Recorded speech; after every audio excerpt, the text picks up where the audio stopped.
বাতিকবাবুর আসল নামটা জিজ্ঞেস করাই হয়নি। পদবী মুখার্জি। চেহারা একবার দেখলে ভোলা কঠিন। প্রায় 6 ফুট লম্বা, শরীরে চর্বির লেশমাত্র নেই, পিঠটা ধনুকের মতো বাঁকা, হাতে পায়ে গলায় কপালে অজস্র শিরা উপশিরা চামড়া ঠেলে বাইরে বেরিয়ে আসতে চাইছে। টেনিস কলারওয়ালা সাদা শার্ট, কালো ফ্ল্যানেলের প্যান্ট, সাদা মোজা, সাদা কেডস। দার্জিলিংয়ের গ্রীষ্মকালে এই ছিল তাঁর মার্কামারা পোশাক। এছাড়া তাঁর হাতে থাকত মজবুত লাঠি। বনবাদারে এবড়ো খেবড়ো জমিতে ঘোরা অভ্যাস বলেই হয়তো লাঠিটার প্রয়োজন হতো। আমার সঙ্গে বাতিকবাবুর আলাপ 10 বছর আগে। কলকাতায় ব্যাংকে চাকরি করি, দিন 10-এর ছুটি জমেছে। বৈশাখের মাঝামাঝি গিয়ে হাজির হলাম আমার প্রিয় দার্জিলিং শহরে। আর প্রথম দিনই দর্শন পেলাম বাতিকবাবুর। কি করে সেটা হলো বলি। চা খেয়ে হোটেল থেকে বেরিয়েছি বিকেল 4:30টায়। দুপুরে এক পশলা বৃষ্টি হয়ে গেছে, আবার কখন হবে বলা যায় না, তাই রেনকোটটা গায়ে দিয়েই বেরিয়েছি।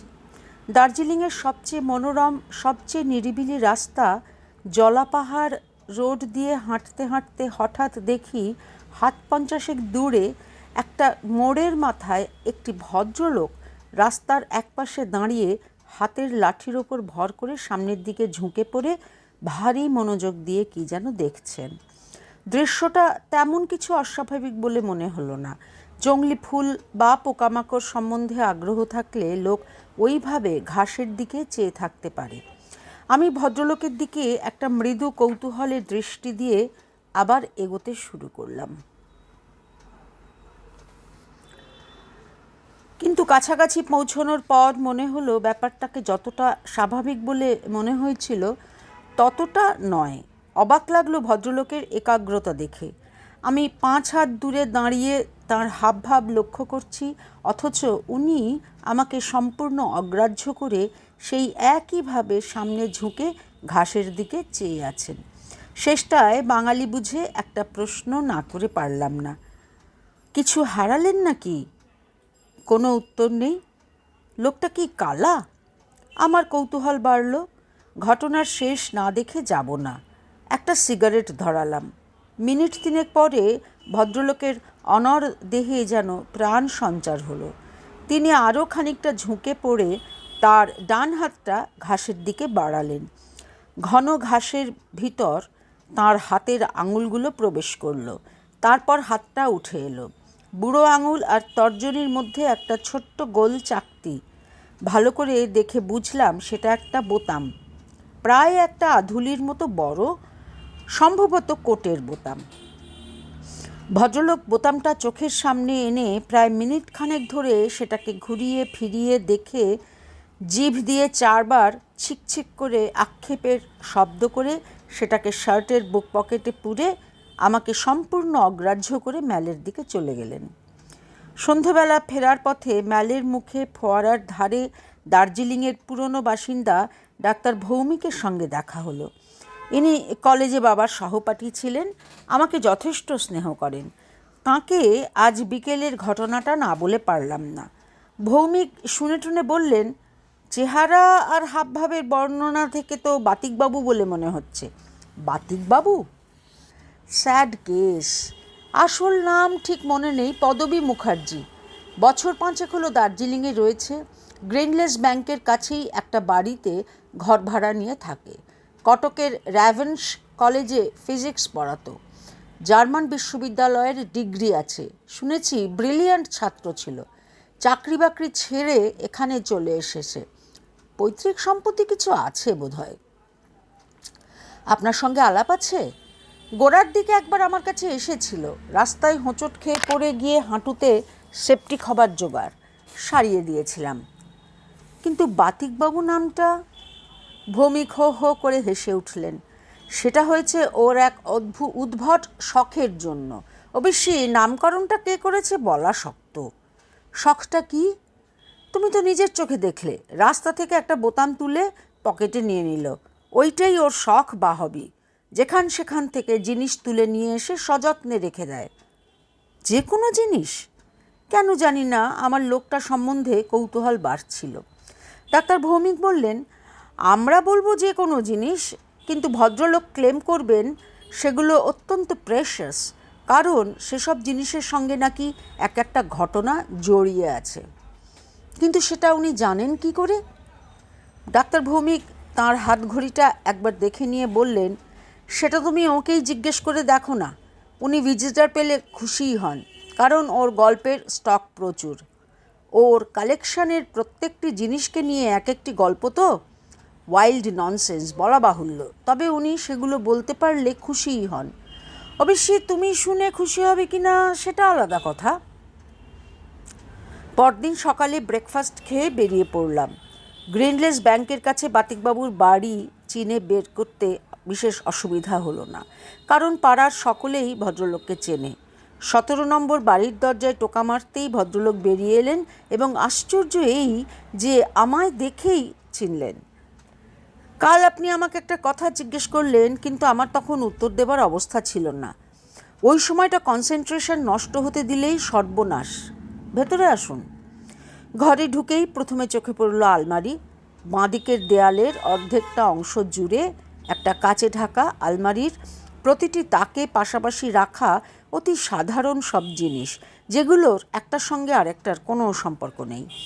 একবার চোখ বুলিয়ে একটা শেলফে পাশাপাশি চোখে পড়ল একটা গাছের শেকড়, একটা মরচে ধরা তালা, একটা আদ্যিকালের গোল্ড ফ্লেকের টিন, একটা উল বোনার কাঁটা, একটা জুতোর বুরুশ, একটা টর্চ লাইটের ব্যাটারি।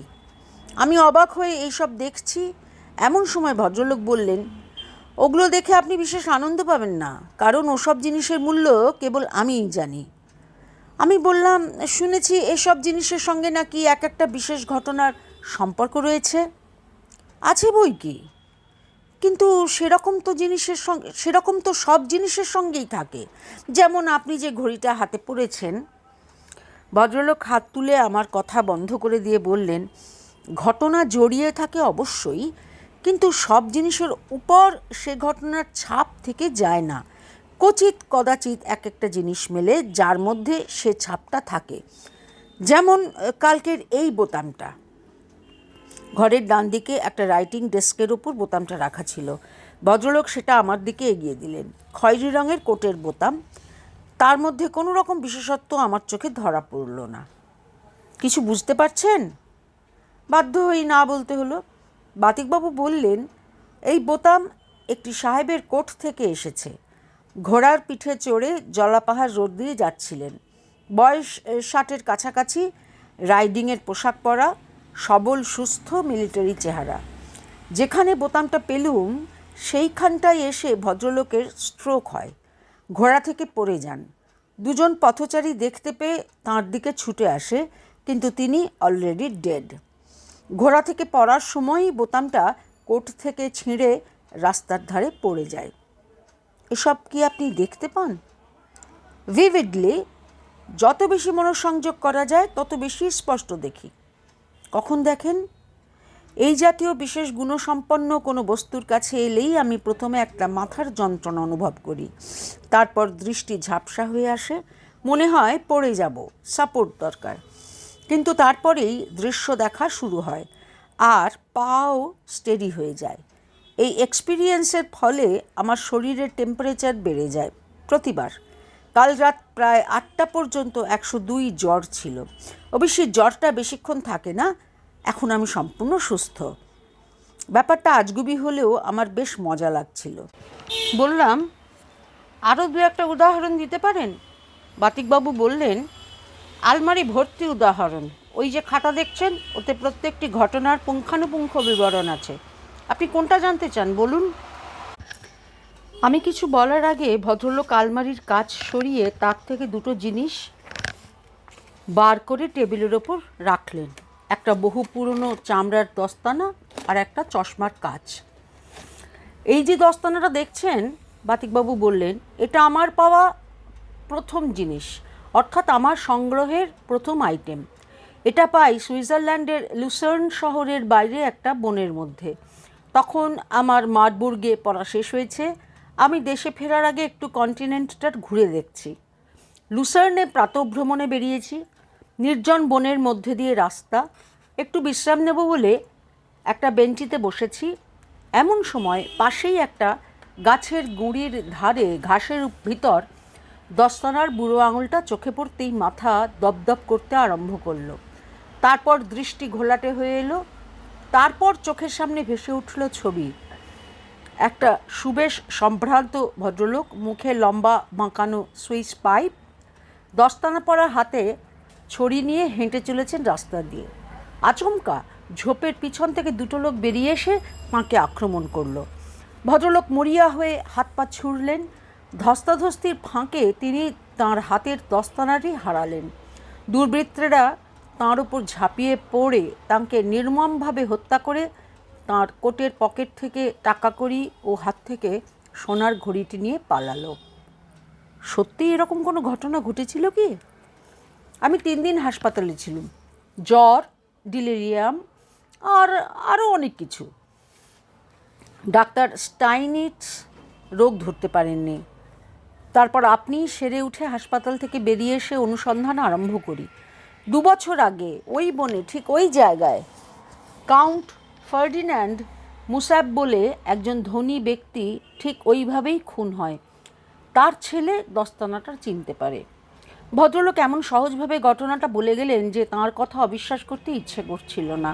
বললাম, আপনি সেই তখন থেকেই আপনার সংগ্রহ শুরু করলেন? বাতিকবাবু বললেন, এই দস্তানাটা পাবার পর প্রায় 10 বছর আর এ ধরনের কোনো অভিজ্ঞতা হয়নি। ততদিনে আমি দেশে ফিরে কটকের কলেজে প্রফেসরি আরম্ভ করেছি। ছুটিতে এখানে ওখানে বেড়াতে যেতাম। একবার ওয়াল্টেয়ারে গিয়ে দ্বিতীয় অভিজ্ঞতাটা হয়। সমুদ্রের তীরে একটা পাথরের খাঁজে ওই চশমার কাচটা পাই। দেখতেই পাচ্ছেন, প্লাস পাওয়ারের কাচ। একটি মাদ্রাজি ভদ্রলোক চশমা খুলে রেখে জলে নেমেছিলেন স্নান করতে। তিনি আর জল থেকে ফেরেননি। পায়ে ক্র্যাম্প ধরার ফলে তাঁর সলিল সমাধি হয়। জলের ভিতর থেকে হাত তুলে হেল্প হেল্প চিৎকার ভারী মর্মান্তিক। তাঁরই চশমার এই কাচটি 4 বছর পরে আমি পাই। এটাও যে সত্যি ঘটনা সেটা আমি যাচাই করে জেনেছি। Well known drowning case. মৃত ব্যক্তি কোয়েম্বাটোরে থাকতেন, নাম শিবরমন।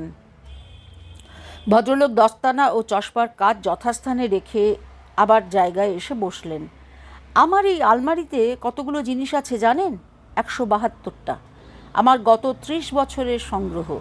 বলুন তো, এরকম সংগ্রহের কথা আর শুনেছেন কি? আমি মাথা নেড়ে বললাম, আপনার এই ছবিটি যে একেবারে ইউনিক সেই বিষয়ে কোনো সন্দেহ নেই, কিন্তু আপনার প্রত্যেকটি জিনিসের সঙ্গেই কি মৃত্যুর একটা সম্পর্ক রয়েছে? ভদ্রলোক গম্ভীরভাবে বললেন, তাই তো দেখছি। শুধু মৃত্যু নয়, আকস্মিক অস্বাভাবিক মৃত্যু। খুন, আত্মহত্যা, অপঘাত মৃত্যু, হঠাৎ হৃদযন্ত্রের ক্রিয়া বন্ধ হয়ে যাওয়া, এই জাতীয় ঘটনার সঙ্গে যোগ থাকলে তবেই এক একটা জিনিস আমার মধ্যে এই বিশেষ প্রতিক্রিয়ার সৃষ্টি করে। এগুলোর সবই কি রাস্তায় বা মাঠে ঘাটে পাওয়া? অধিকাংশই। আর বাকিগুলো পাওয়া চোরাবাজারে, নিলামে, কিউরিওর দোকানে। এই যে কাঠ গ্লাসের সুরাপাত্রটি দেখছেন, এটা পাই কলকাতার রাসেল স্ট্রিটের একটা নিলামের দোকানে। এই পাত্রতে ব্র্যান্ডির সঙ্গে বিষ মিশিয়ে দেওয়ার ফলে 19 শতাব্দীতে একটি বিশাল বুপু সাহেবের মৃত্যু হয় কলকাতা শহরে। আমি কিছুক্ষণ থেকেই আলমারির জিনিসপত্র ছেড়ে ভদ্রলোকের নিজের চেহারার দিকে মনোযোগ দিচ্ছিলাম। অনেক লক্ষ্য করেও তার মধ্যে ভণ্ডামির কোনো চিহ্ন ধরা পড়ল না। পাগলামির কোনো লক্ষণ রয়েছে কি? মনে তো হয় না। চোখে উদাস ভাবটা যেমন পাগলদের মধ্যে সম্ভব, তেমনি কবি, ভাবুক বা সাধকের মধ্যেও সম্ভব। আমি আর বেশিক্ষণ বসলাম না। বিদায় নিয়ে চৌকাঠ পেরোবার আগে ভদ্রলোক বললেন, আবার আসবেন। আপনার মতো লোকের জন্য আমার দরজা সবসময়ই খোলা। কোথায় উঠেছেন আপনি?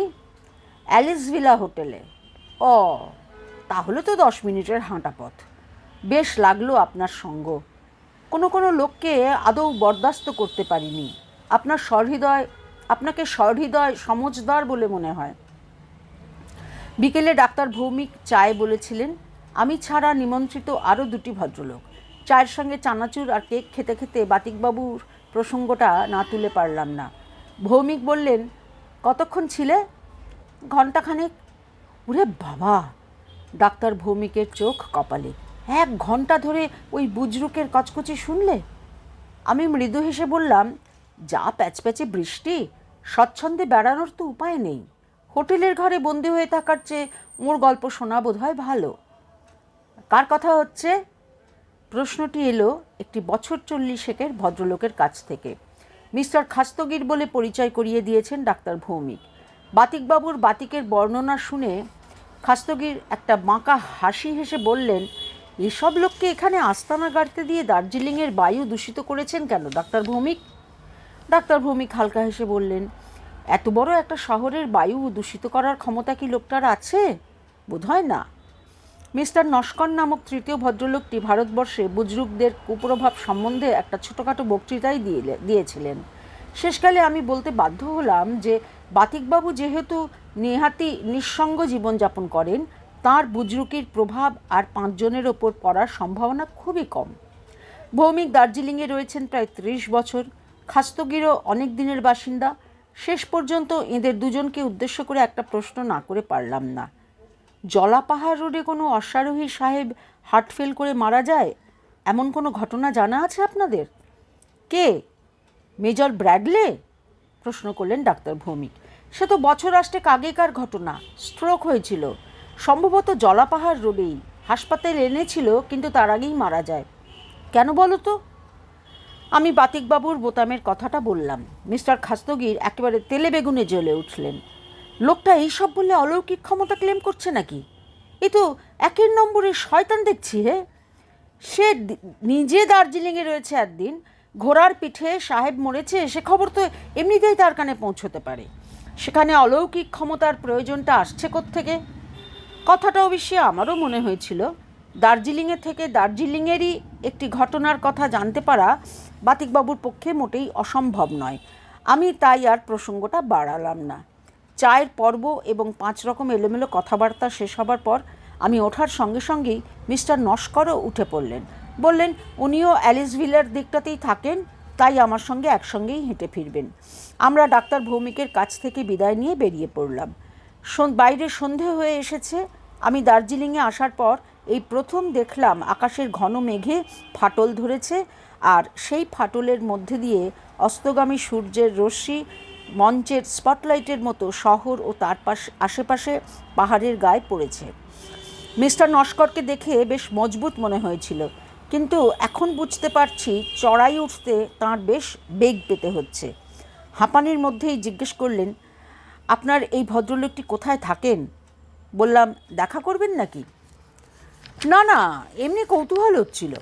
বাতিকবাবুর বাড়ির হদিশ দিয়ে বললাম, ভদ্রলোক বেড়াতে টেড়াতে বেরোন, হয়তো পথেই দেখা হয়ে যেতে পারে। কি আশ্চর্য, হলোও তাই। কথাটা বলার 2 মিনিটের মধ্যেই একটা মোড় ঘুরতেই সামনে 20 হাত দূরে দেখি বাতিকবাবু ডান হাতে তাঁর লাঠি আর বাঁ হাতে একটা খবরের কাগজের মোড়ক নিয়ে আমাদেরই দিকে এগিয়ে আসছেন। আমাকে সামনেই দেখতে পেয়ে ভদ্রলোকের মুখের যে ভাবটা হলো, সেটাকে যদিও হাসি বলা চলে না, কিন্তু সেটা অপ্রসন্নতার ভাব নয় নিশ্চয়ই। বললেন, বাড়িতে ইলেকট্রিসিটি ফেল করেছে ভাই, তাই মোমবাতি কিনে নিয়ে যাচ্ছি। ভদ্রতার খাতিরে মিস্টার নস্করের সঙ্গে আলাপটা না করিয়ে পারলাম না। মিস্টার নস্কর? মিস্টার মুখার্জি। নস্কর দেখলাম সাহেবী মেজাজের লোক। নমস্কার না করে ডান হাতটা বাড়িয়ে দিলেন। বাতিকবাবু মুখে কোনো রকম সৌজন্য প্রকাশ না করে হাতটা ধরে হ্যান্ডশেক করলেন। তারপর যেমন দাঁড়িয়েছিলেন তেমনই দাঁড়িয়ে রইলেন। আমার তো বটেই, মিস্টার নস্করেরও নিশ্চয়ই বেশ অপ্রস্তুত লাগছিল। প্রায় 1/2 মিনিট চুপ করে থাকার পর আর না পেরে নস্কর বললেন, ওয়েল, আমি তাহলে এগোই। আপনার কথা শুনছিলাম, লাকিলি আলাপ হয়ে গেল।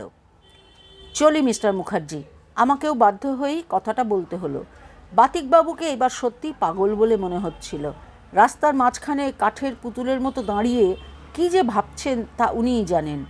আমাদের দুজনের বিদায় নেওয়াটা উনি যেন গ্রাহ্যই করলেন না। নস্করকে না হয় পছন্দ না হতে পারে, আমার সঙ্গে তো আজ সকালেই দিব্যি ভালো ব্যবহার করেছেন। ভদ্রলোককে ছাড়িয়ে এগিয়ে গিয়ে পিছন ফিরে দেখলাম তিনি এখনও ঠিক সেইভাবেই দাঁড়িয়ে রয়েছেন। নস্কর মন্তব্য করলেন, আপনার কাছে শুনে যতটা ছিদগ্রস্ত মনে হয়েছিল, এখন দেখছি তার চেয়েও বেশ কয়েক কাঠি বেশি। রাত 9টা। সবেমাত্র ডিনার শেষ করে একটা পান মুখে দিয়ে গোয়েন্দা উপন্যাসটা নিয়ে বিছানায় ঢুকবো ভাবছি, এমন সময় বেয়ারা এসে খবর দিল একজন লোক নাকি আমার খোঁজ করছে। বাইরে বেরিয়ে এসে রীতিমতো অবাক হয়ে গেলাম। এত রাত্রে বাতিকবাবু আমার কাছে কেন? আজই সন্ধেবেলা ভদ্রলোকের যে মুহ্যমান ভাবটা দেখেছিলাম সেটা যেন এখনও সম্পূর্ণ কাটেনি। বললেন, একটু বসবার জায়গা হবে ভাই, নিরিবিলি? বাইরে দাঁড়াতে আপত্তি ছিল না, কিন্তু আবার গুঁড়ি গুঁড়ি বৃষ্টি শুরু হয়েছে। ভদ্রলোককে আমার ঘরে নিয়ে এলাম। চেয়ারে বসে হাঁফ ছেড়ে বললেন, পালসটা একবার দেখো তো। তোমায় তুমি বলছি, কিছু মনে করো না। গায়ে হাত দিয়ে চমকে উঠলাম, রীতিমতো জ্বর। ব্যস্ত হয়ে বললাম, একটা অ্যানাসিন দেবো? আমার সঙ্গেই আছে। বাতিকবাবু হেসে বললেন, কোনো সিনেই কাজ দেবে না, জ্বর থাকবে এ রাতটা, কাল রেমিশন হয়ে যাবে। কিন্তু আসল ব্যাপারটা জ্বর নয়, তোমার কাছে চিকিৎসার জন্য আসিনি। আমার যেটা দরকার সেটা ওই আংটিটা। আংটি? কোন আংটির কথা বলছেন ভদ্রলোক? আমার হতভম্ব ভাব দেখে ভদ্রলোক যেন একটু অসহিষ্ণুভাবেই বললেন, ওই যে লস্কর না তস্কর, কী নাম বললে? তার হাতের আংটিটা দেখোনি? সস্তা আংটি, পাথর টাথর নেই, কিন্তু ওটি আমার চাই। এখন মনে পড়ল মিস্টার নস্করের ডান হাতে একটা রূপোর সিগনেট রিং লক্ষ্য করেছিলাম বটে। বাতিকবাবু বলে চলেছেন, হ্যান্ডশেকের সময় হাতের তেলোয় ঠেকে গেল আংটিটা। মনে হলো শরীরের ভেতরে একটা এক্সপ্লোশন হয়ে গেল। তারপর যা হয় তাই। রাস্তার মাঝখানে হতভম্ব হয়ে দাঁড়িয়ে ঘটনাটা দেখতে আরম্ভ করেছিলাম। এমন সময় উল্টো দিক থেকে একটা জিপ এসে দিলে সব মাটি করে। তার মানে ঘটনাটা আপনার দেখা হয়নি? যতদূর দেখেছি তাতেই যথেষ্ট। খুনের ব্যাপার। আততায়ীর মুখ দেখিনি। আংটি সমেত হাতটা এগিয়ে যাচ্ছে একটা লোকের গলার দিকে। ভিকটিম অবাঙালি, মাথায় রাজস্থানী টুপি, চোখে সোনার চশমা, চোখ বিস্ফারিত। চেঁচাবে বলে মুখ খুলেছে। তলার পাটির একটা দাঁত সোনা দিয়ে বাঁধানো, ব্যাস এই পর্যন্ত। ও আংটি আমার চাই। আমি কয়েক মুহূর্ত বাতিকবাবুর দিকে চেয়ে থেকে বাধ্য হয়ে বললাম, দেখুন মিস্টার মুখার্জি, আংটির যদি প্রয়োজন আপনার হয় তো আপনি নিজেই মিস্টার নস্করের কাছ থেকে চেয়ে দেখুন না। আমার সঙ্গে তাঁর আলাপ সামান্যই। আর যতদূর বুঝেছি তিনি আপনার হবির ব্যাপারটা তেমন সহানুভূতির দৃষ্টিতে দেখেন না। তাহলে আমি চেয়ে কী লাভ সেটা বলুন। তার চেয়ে বরং... ভেরি সরি মিস্টার মুখার্জি, আমি ভদ্রলোককে বাধা দিয়ে স্পষ্ট কথাটা না বলে পারলাম না। আমি চাইলেও কোনো ফল হবে বলে মনে হয় না। এসব আংটি টাংটির প্রতি এক এক সময় মানুষের কীরকম মমতা থাকে সেটা তো আপনি জানেন। উনি যদি জিনিসটা ব্যবহার না করতেন তাহলে তবু... ভদ্রলোক আর বসলেন না। একটা দীর্ঘশ্বাস ফেলে চেয়ার ছেড়ে উঠে এই টিপটিপ বৃষ্টির মধ্যেই অন্ধকারে বেরিয়ে পড়লেন। আমি মনে মনে বললাম, ভদ্রলোকের আবদারটা একটু বেয়ারা রকমের। রাস্তা থেকে জিনিস কুড়িয়ে নেওয়া এক সামান্য ব্যাপার, কিন্তু লোকের ব্যক্তিগত ব্যবহারের জিনিস নিয়ে তার কালেকশন বাড়ানো প্রয়াসটা অন্যায় প্রয়াস। এ ব্যাপারে কেউই তাকে সাহায্য করতো না, আমি বা করি কী করে? আর নস্কর এমনিতেই বেশ কাঠখোট্টা লোক, তার কাছে চেয়ে ওই আংটি পাবার আশা করাটাই ভুল। পরদিন সকালে মেঘ কেটে গিয়ে দিন ফর্সা হয়েছে দেখে চা খেয়ে বার্চ হিলের উদ্দেশ্যে হাঁটতে বেরিয়ে পড়লাম। খটখটে দিন, ম্যাল লোকে লোকারণ্য, ভিড়ের মধ্যে দিয়ে ঘোড়া ও চেঞ্জারদের সঙ্গে কলিশন বাঁচিয়ে ক্রমে গিয়ে পড়লাম অবজারভেটরি হিলের পশ্চিম দিকে অপেক্ষাকৃত জনবিরল রাস্তাটায়। কাল রাত থেকেই মাঝে মাঝে বাতিকবাবুর করুণ মুখটা চোখের সামনে ভেসে উঠছিল, আর মনে মনে একটা ইচ্ছে দানা বাঁধছিল, যদি ঘটনাচক্রে নস্করের সঙ্গে দেখা হয়ে যায় তাহলে একবার আংটির কথাটা বলে দেখব। হয়তো আংটিটার প্রতি তাঁর তেমন টান নেই, চাইলে দিয়ে দেবেন। সেটা বাতিকবাবুর হাতে তুলে দিতে পারলে তাঁর মুখের ভাব যে কেমন হবে সেটা বেশ বুঝতে পারছিলাম। ছেলেবেলায় ডাকটিকিট জমাতাম, কাজেই হবির নেশা যে কী জিনিস সেটা আমার জানা ছিল। আর বাতিকবাবু লোকটা সাতেও নেই পাঁচেও নেই, নিজের উদ্ভট শখ নিয়ে নিজেই মেতে আছেন, গায়ে পড়ে কাউকে দলে টানবার চেষ্টা করছেন না। হয়তো জীবনে এই প্রথম অন্যের একটা জিনিসের প্রতি লোভ দেখাচ্ছেন, তাও সেটা এমন মহামূল্য কিছুই নয়। সত্যি বলতে কি, কাল রাত্রের পর আমার ধারণা হয়েছে যে ভদ্রলোকের অলৌকিক ক্ষমতা টমতা কিছুই নেই, ওর শখের সমস্ত ব্যাপারটাই ওর আধপাগলা মনের কল্পনার ওপর দাঁড়িয়ে রয়েছে। কিন্তু তাতেই যদি এই নিঃসঙ্গ লোকটি খুশি থাকে তাতে আর কি এসে যাচ্ছে। কিন্তু বাড়ছিলে রাস্তায় ঘণ্টা দুয়েক ঘুরেও নস্করের সঙ্গে দেখা হলো না। মেলে যখন এসে পৌঁছেছি তখন প্রায় 10:30। ভিড় তখনও রয়েছে, কিন্তু যাবার সময় যেমন দেখে গেছি তার চেয়ে যেন একটু তফাৎ। এদিকে ওদিকে ইতস্তত ছড়ানো 10-20 জনের জটলা, এবং সেই জটলার মধ্যে কি নিয়ে যেন উত্তেজিত আলোচনা চলছে। এগিয়ে যেতে পুলিশ, তদন্ত, খুন ইত্যাদি কথাগুলো কানে আসতে লাগলো। একটি অপরিচিত প্রৌঢ় বাঙালিকে কাছে পেয়ে জিজ্ঞেস করলাম, কি ব্যাপার মশাই, কিছু হয়েছে নাকি?